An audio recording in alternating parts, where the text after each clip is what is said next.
Denon shaharda markazida, yo'lda ustida Yevraziya mehmonxonasini shunagina ro'parasidagi ko'p qavatli 9 etajga domlarda 9-chi emas 10-chi qavatida bitta penthouse, shu umumiy tepani penthouse uy qilgan, 300 metr kvadratli joy, 190 metr kvadratiga odam yashaydigan xona. Xo'p, mana eshikdan kirganimizda ko'ryapsiz remontini, aboy qilingan. Mana bu o'tirib dam oladigan joyi. Bu yerga televizor qo'yasiz bemalol. Bu sanuzel, dush, hojatxona bittada.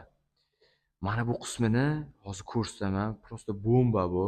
Avval bundan oldin men sizlarga bu xonalarni ko'rsatay, remontlari bilan.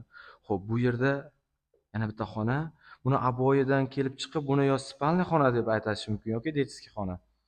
Xo'p, uni yonida akalar oshxonasi, kuxonniy mebelini qarang. Did bilan zamonaviy maxsus tertirilgan. Dom gazlashtirilgan. Gaz o'tgan, gaz kelgan. Hozir qurilayotgan domlarda gaz berilmaydi, endi shuni hisobga olasiz. Bu обогреватель isitish tizimi mavjud. Xo'p, uni yonida oshxonadan chiqqanimizda mana yana bitta mehmonxona, bu yerda balkoni bor, jome mahallaga qaragan. Bu yerda ham ikkinchi sanuzeli bor. Gap bo'lishi mumkin emas, lekin uyni juda chiroyli qilib qurishibdi afg'onistonliklar. Xo'p, mana bu yerda qarasangiz, balkoni kengish, katta qurilgan.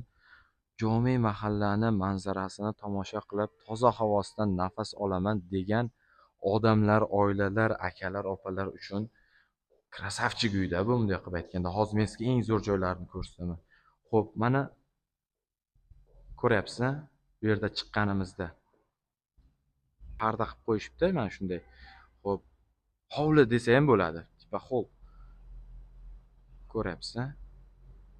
Olgan odam birdan yopib olsa ham bo'ladi yoki yozga o'tirib ovqatlanadigan joy qilsa ham bo'ladi. Mana bu dan tashqari bu tomonni bonusga berishar ekan. Prosta bonus deyishyapti oluvchilar bo'lsa. Umumiy hisobi 320 yo 300 metr kvadratcha deyishdi.